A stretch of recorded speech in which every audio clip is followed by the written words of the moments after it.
It's November 2025. Let's see what's going on in the garden.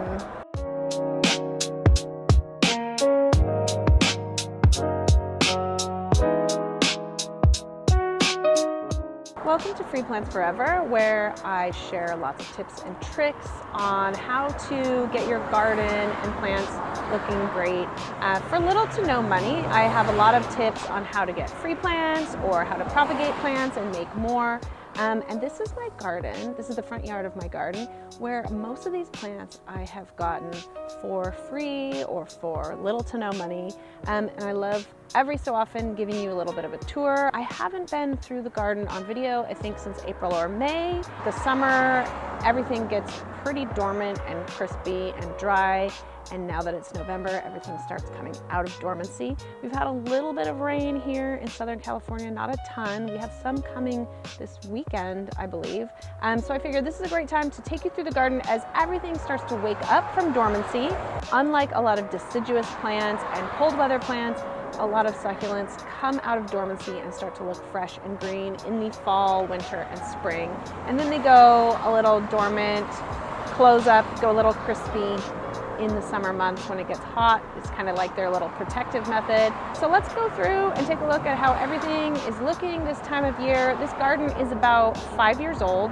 It started with pretty much nothing. So this is a great way to see what 5 years growth of a garden that pretty much started with propagations, just succulents being popped straight into the ground, how it starts to look after 5 years. So this is the front of my garden. We have a little bit of an unusual layout where you see here's our sidewalk and the front. We actually have another sidewalk right up there. So this technically is parkway. It is city owned, which is also why I didn't want to spend a lot of money on landscaping. And so I've pretty much put most of this garden together with stuff that I've gotten for free, whether they be clippings or cuttings such as this senecio, blue chalk sticks, and this aeonium voodoo. A lot of those came from plants from my mother, as well as these aloes. This is a really cool agave. I think it's called a blue flame. That was found on the side of the road from a neighbor. It was originally planted in a parkway that was even more narrow than this, and it obviously got a little bit of overgrown. I quite happily took it, and it seems to be thriving. I'm not sure. I suspect it might be about to death bloom. I don't know that for sure. Just these leaves are looking a lot more narrow than the other ones, which could be an indication that it could go into death bloom. That's just a natural process of all agaves. It will look really beautiful, and we'll probably end up getting pups from it, but it will die if it does bloom. Similar to these foxtail agaves, they get a big bloom. I had other ones that bloomed a couple years ago. We cut them, and look at all the little babies that come out of the stumps. So agaves are monocarpet plants. That means that when they do bloom, it does become the end of the road for them. I think I do have one in my yard that is going to bloom probably later this year. And that's just the way they go. These agaves were actually already here. I arranged them slightly different, but a lot of things in this yard I've kind of fixed and replaced. One of the big changes this year from last year, or from the last video, I had all this planted up, and I have started placing some aeoniums. You'll see there's a lot of oxalis weeds and nasturtium kind of coming in there, but I have extended the senecio and these aeoniums in here to try and like get the garden to fully come down here. This little parkway is looking pretty ragged. That does start to get filled up with wildflowers, and I think I'm gonna try and get rid of this juniper. This has never looked very good, except in the spring when we've had our wildflowers. But here, and speaking of wildflowers, some of our California poppies are even starting to come out. This will start to fill in once the rains come. These aeoniums will start to really get a lot bigger, and they'll end up more like this size. But for now, they just look like little cuttings. So that's a lot of how this garden got started, with lots of little small aeoniums just popped into the ground like this. They eventually take root and start to grow really big, and they end up having to get cut back, which means I have more cuttings, or I give a lot of them away. One other new item in the yard is I've finally started putting in my dry riverbed. These are all rocks that I have collected over the last while. And I knew I wanted kind of a more visual feature in the front of the yard here. I've been talking about putting this in for years. I'm not completely finished or happy with it. I feel like it's maybe a little too narrow. It kind of stops abruptly, but it's a great start. And I feel like it's a really great way to showcase some of these kind of cool aloes that I got, and they're beautiful. You can see some of them are blooming right now. And it just looks really nice with the different layers. Everything's a little bit squished in together. So we may have to cut back some of these aeoniums, and I may remove this and put in some nice boulders there. We have a cool agave blue Americana. It's getting kind of big, and it'd be nice to showcase that one. So again, these aeoniums are almost like weeds.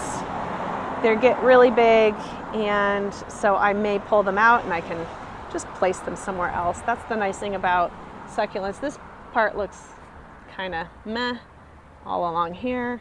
This looks nice and filled in, but I think we will make it look even more kind of intentional than it does right now. So yeah, this side of the yard as well, I should mention, does have drip irrigation and some kind of small sprinkler irrigation here. So that's what keeps things kind of looking their best, even in the summer when we have very little rain and moisture. In the winter we turn it off. It definitely doesn't need it. On this side of the yard, or this side of the driveway, there is no drip irrigation, and even though it's the same plants, you can kind of see the difference. These aeoniums are only just kind of coming out of dormancy. These aloes get a lot less water, and you can just see everything looks a little bit more puckered and dry, and that is the difference between having irrigation and not having irrigation. So even with succulents, even though they are drought tolerant, they do require some water to really look their best. It won't kill them without drip irrigation, but you should probably make more of an effort to hand water. I've been pretty lazy about this side of the yard.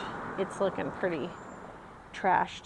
And I think I will redo this and put down a load of mulch and get some wildflower seeds to make that look a little bit better, but right now it's pretty much been ignored.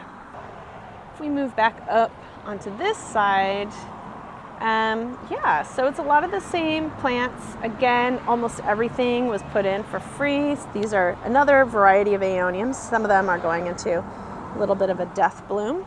You know your plant is in a death bloom when it blooms right from the center of the plant. That will eventually lose all its leaves and die, but not before throwing out other little baby plants. So it's nothing to get too worried about. Here's our cat Waffles. He loves venturing through the yard with me. I did cut up some of these aeoniums and I've placed them in here.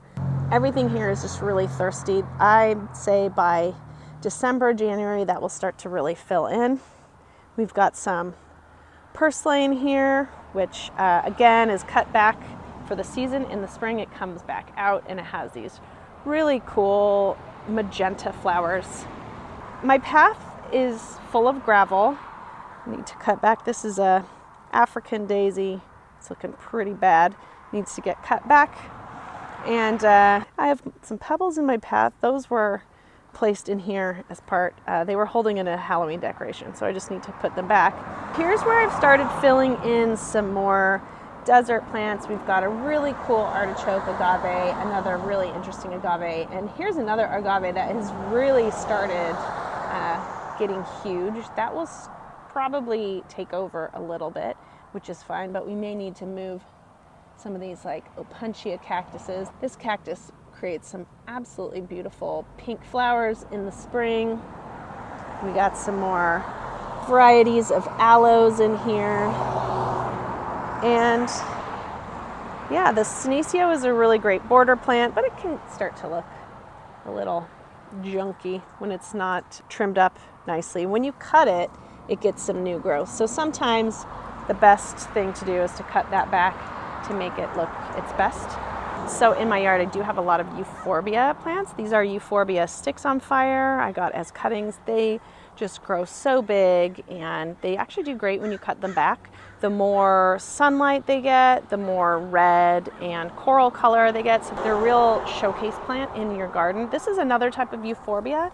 This is Euphorbia leucodendron. This I got as just a tiny cutting in Home Depot probably about 5 years ago. It's gotten really overgrown, and I cut half of it back and repotted it. I can show you that later. But it's really great when plants like that, you just stick them in the soil as long as the soil is healthy and not too, a little more sandy and not too clay-like. And these succulents are just really happy. This is a type of aloe. It's hidden in there. I'll turn around. We have a few different of those. These are aloe cameronii. The less water and more stress and sunlight they get, they turn really nice and orange. They've had some water recently, so they're looking kind of green, but they're pretty cool, nice structural plants.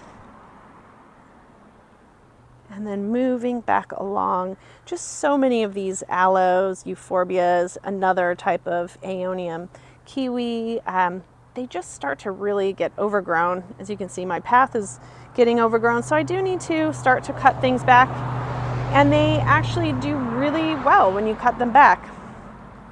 Another place here where I've just been throwing cuttings.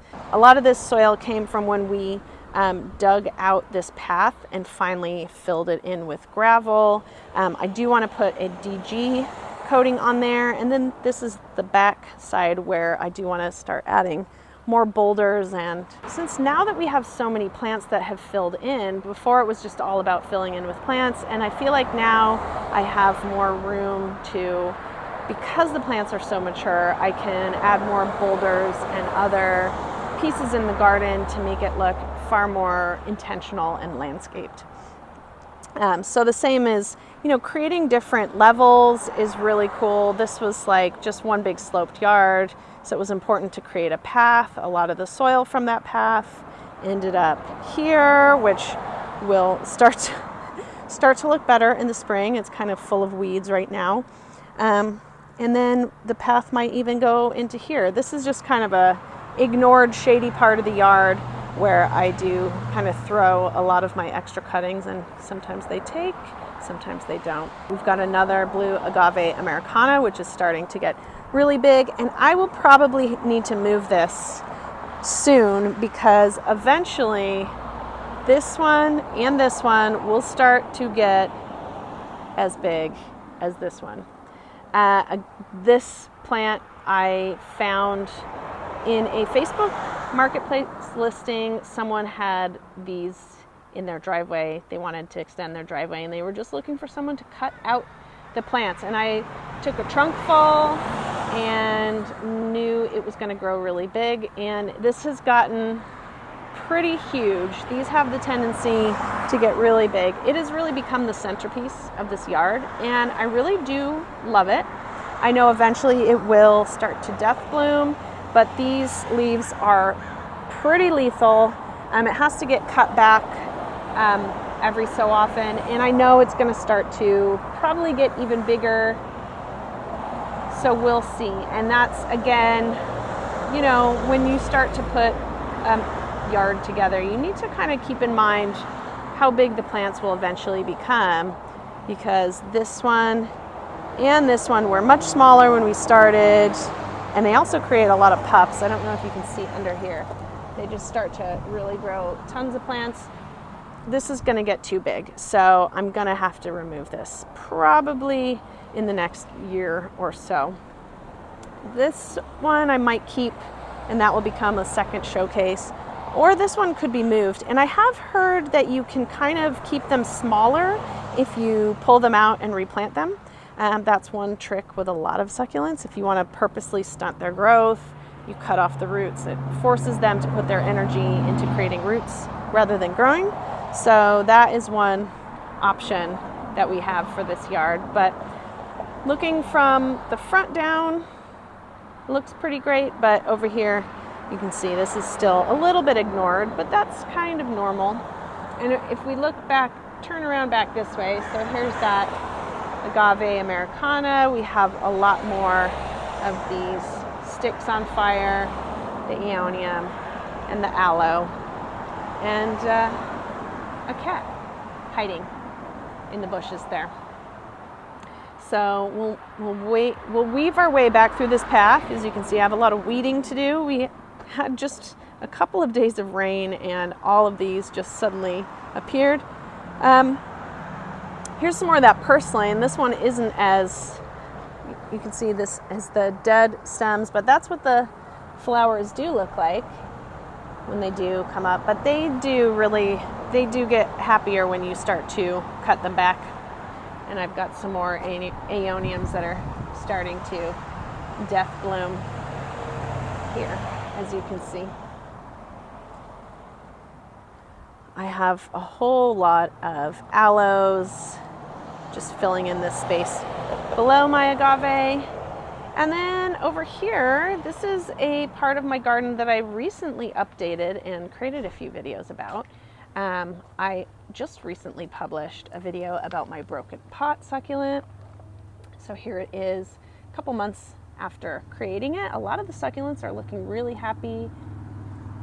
The sedums at the side, they're kind of looking a little worse for wear. I feel like we need to fix them up or just maybe add some more. I think it's hard for them to get the water, but everything else is looking pretty happy. Actually, the sedums, if you look at the back, those ones are looking a little happier and healthier, but this is a fun little project to do if you have broken terracotta pots.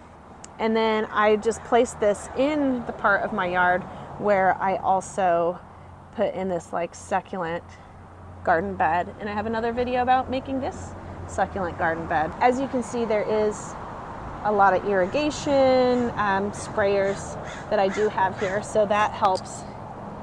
It also means I need to pull the weeds. So that helps keep everything looking green and healthy and happy in the summertime. And like I said, we'll turn those off. But these are all lots of different cool echeverias, agave, aloe. This started as, it was just a bunch of aeoniums that were kind of like overgrown. I pushed them back and put a little more small succulents in instead. And I'm really happy with how those are turning out. And then my tree stump full of succulents needs to be fixed up a little bit, but overall it does look pretty happy. And here we have our aeonium kiwis, our other more green aeoniums. This is a type of ice plant. Everything here, again, came from cuttings that I found, either from friends, neighbors on the side of the road, or from Home Depot. So we'll move it down to a little more whimsical part of the yard. This is our fairy garden. I've done some short videos about this. It's looking a little messy. We have some neighbors who absolutely love playing here, and we're here for that. So it is an actively played in fairy garden. I kind of completely redid it recently, where I added more of this DG. So it didn't just have all these things that fell into the soil. And what's fun is that, yeah, we've added a lot of this stuff ourselves, but we've also had neighbors who have added to it as well. I just noticed this is a new addition. There's a little fairy toilet, which is pretty funny. So this is kind of a fun spot in the yard, and we've enjoyed kind of making friends with neighbors who are enjoying playing in here.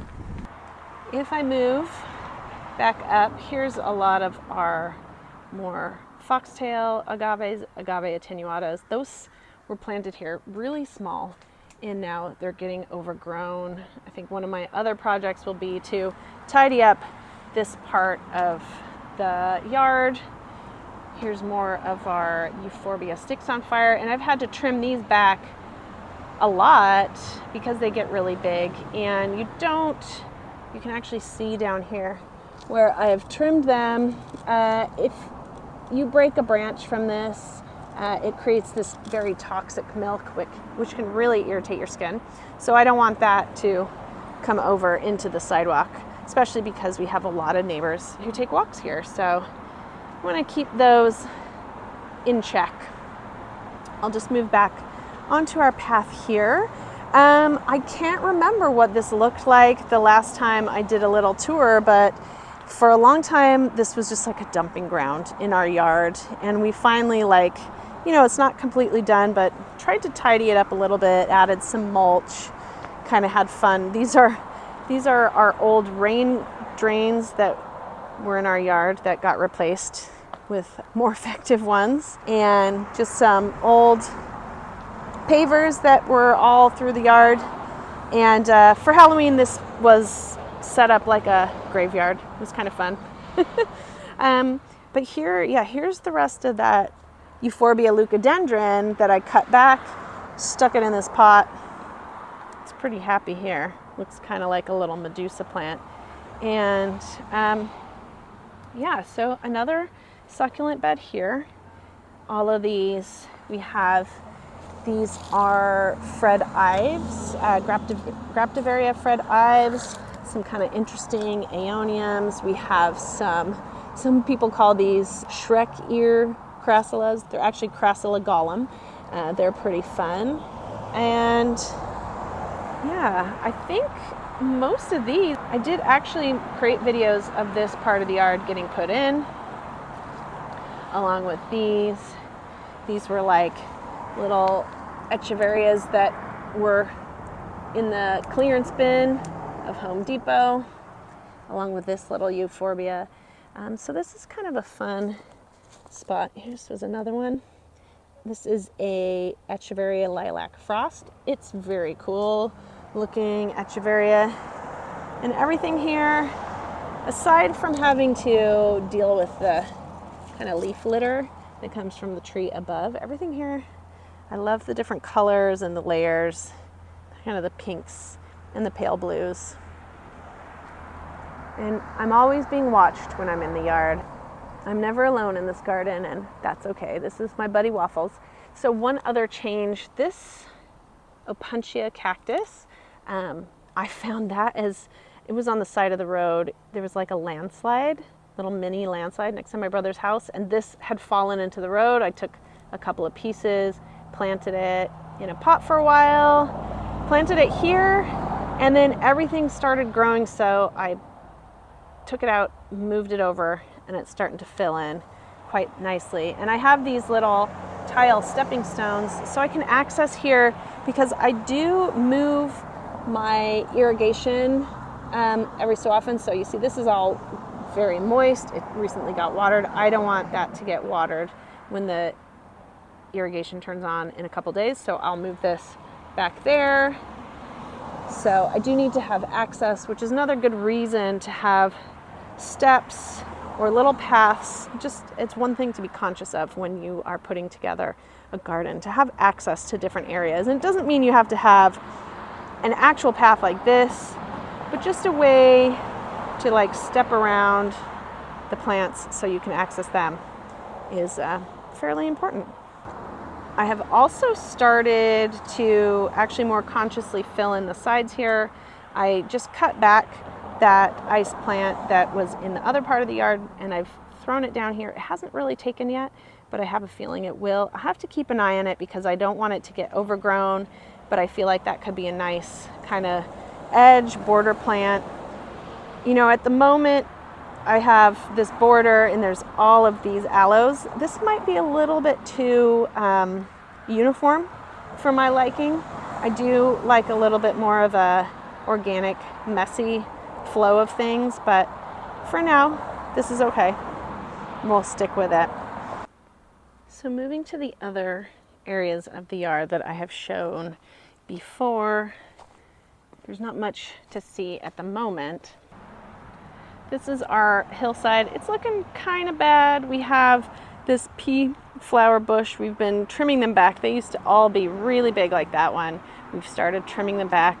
I also finally got a hedge trimmer, so we're gonna kind of trim them up like more hedge-like. We've added a lot of mulch here to make it look a little bit more put together. And then up here, which is looking really terrible, it's that time of year. There's a lot of native plants, so they've kind of, their season's over. We had wildflowers, their season's over. Our lantana is looking kind of not so great. I'm gonna use our hedge trimmer, trim that back as well. And then up here, so these pea bushes left so many little baby plants down, and I added them all up along the fence line or wall line up there, and hopefully they will hedge out. They're starting to actually, they've taken. I have not put any irrigation up there, and they're pretty happy. So hopefully this part of the yard, I have some ideas, again, mostly to do with boulders, and just want to make it look a little bit more put together, and probably put down some gravel or some mulch, things to make it look a little bit more put together. It being a hill is kind of a challenge. So that's part of the reason we've used a lot of native plants, because they do help with erosion hugely. And I have a whole native plant section in the other part of the yard. But I can kind of just show you, here is, you know, we've got some more little succulent pots that look cute. We do have an avocado tree, which finally started growing avocados this year. Did a lot of fertilization, and we used to have these big, huge trees here that blocked all the sunlight. So it's now finally getting sunlight. And if you look in there, we've got some avocados growing. Unfortunately though, I think we have some kind of a pest issue. I know we have a pest issue. A lot of the leaves have this. So I need to figure out a way to treat that in a way that's not going to harm the avocados themselves or harm the environment. Hopefully, I mean, this tree seems pretty resilient, but it would be pretty sad for it to succumb to some kind of a pest at this point. And then this is the view. Some of those wildflower seeds, there's a lot of calendulas, some California poppies. They're pretty dry because they dropped so many seeds. We had a little bit of a rain, and we've dumped some more soil from the backyard here. So that'll come back up, but I'm not sure, this being a wildflower meadow, it looks just kind of so bad right now. So here, this is my pal in the garden. He just hangs out with me all the time when I'm out here. And then these are some more cactus. All these opuntias came from cuttings that I found. Here's another one of those agave blue Americanas. And then this barrel cactus I did purchase. And then the native plant, we have a manzanita there. And this is a buckwheat that looks amazing in the spring. That looks like just a cloud of white, and all those little flowers have turned orange, and they drop tons of seeds, and we've got lots of little like baby plants from them. And oh, the dragon fruit. This was a video I did recently, all the dragon fruit cuttings that I found. These are the ones that were like not as cute. I just threw them up here, and they actually did flower, surprisingly, but the flower kind of died before anything happened. But it's pretty happy here. We'll see if we actually get some dragon fruit from that. It'll be interesting. And the Matilaha poppy, which again, this time of year it looks terrible, but it is really good for erosion control. And then we have a loquat tree, which looks like it will be laden with fruit in the spring. And here's the view from up here. You can't really tell. There's ocean down there. It's just pretty foggy today.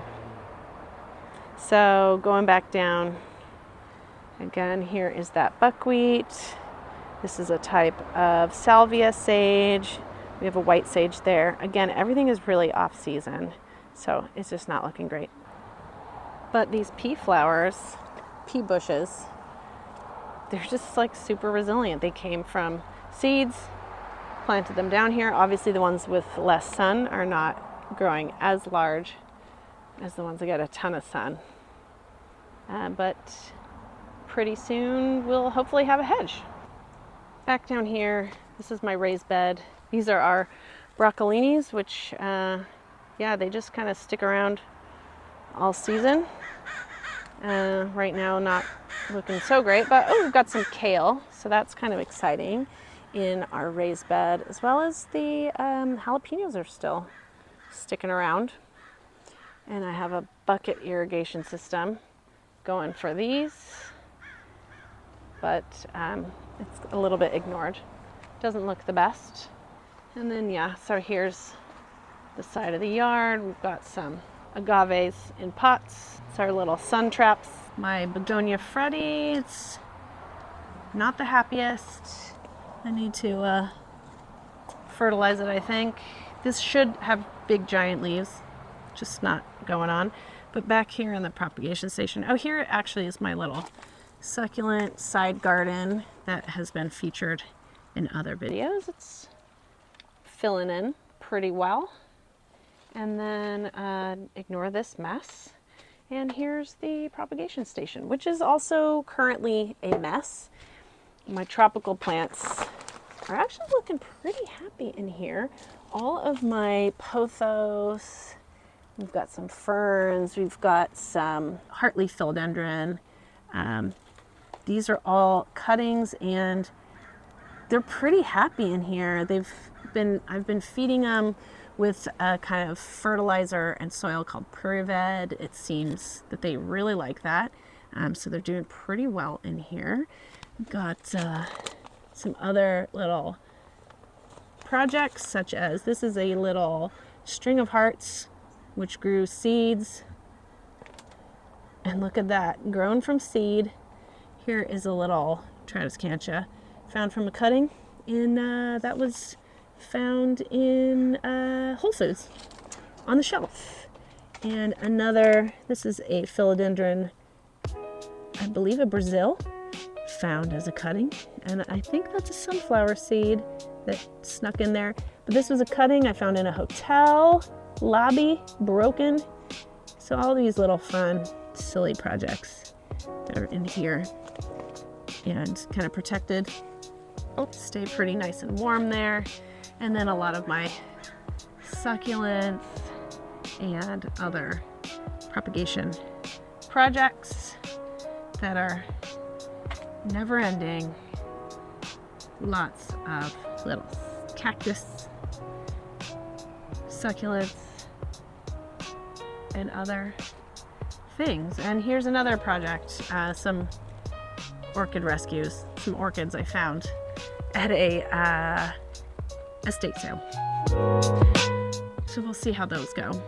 Other projects that are going on, here's the dragon fruit. There's an update. It's growing a lot. And my husband's latest project is getting a lawn to grow and keeping raccoons out. The raccoons love our yard.